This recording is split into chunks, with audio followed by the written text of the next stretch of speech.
महाप्रभु आशीर्वाद रे नुआ सरकार आसिला एवं नुआ सरकार नेतृत्व रे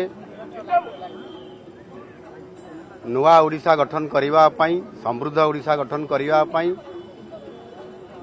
लोकंकर सरकार विगत 100 दिन हला आज 100 दिन पूरिला ये 100 दिन रे महाप्रभुंकर ये श्रीक्षेत्र रे बड़दाण्डर आमर शरदा बाली रे आज मध्य एक 100 दिनिया पालनर पर्व थिला आ सेही शुभ अवसर रे आज आमे महाप्रभु श्री जगन्नाथ को आज दर्शन कलु। प्रभु को आशीर्वाद रे प्रभु आमको 5 वर्ष पई ओडिशा शासनर दायित्व देइछंती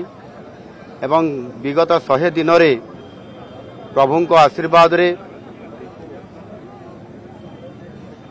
अनेक कार्य संपादन हेइछि एवं लोकंकर आस्था भाजन हेइ पारिछु।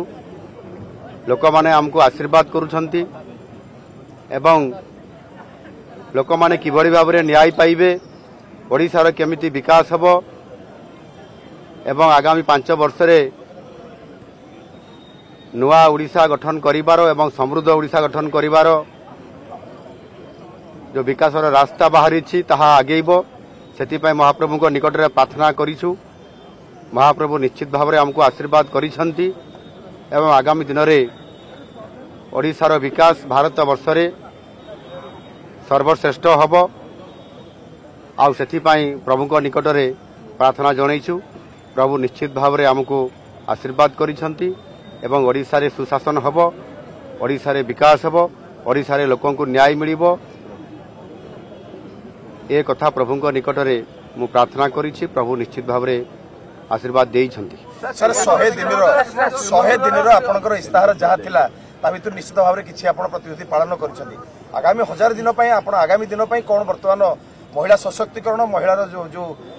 नियुक्ति तार देखंतु स्पष्ट भाव रे निर्वाचन पूर्वरु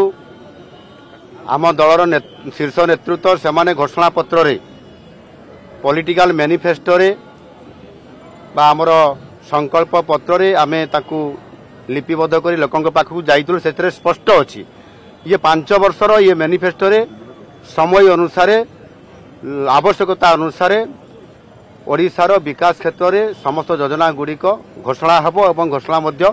हेइ चलीछि एणु व्यस्त होबार नाही। प्रभु को आशीर्वाद रे ये समस्त काम यथा रीति अनुसार एवं विधानसभा रे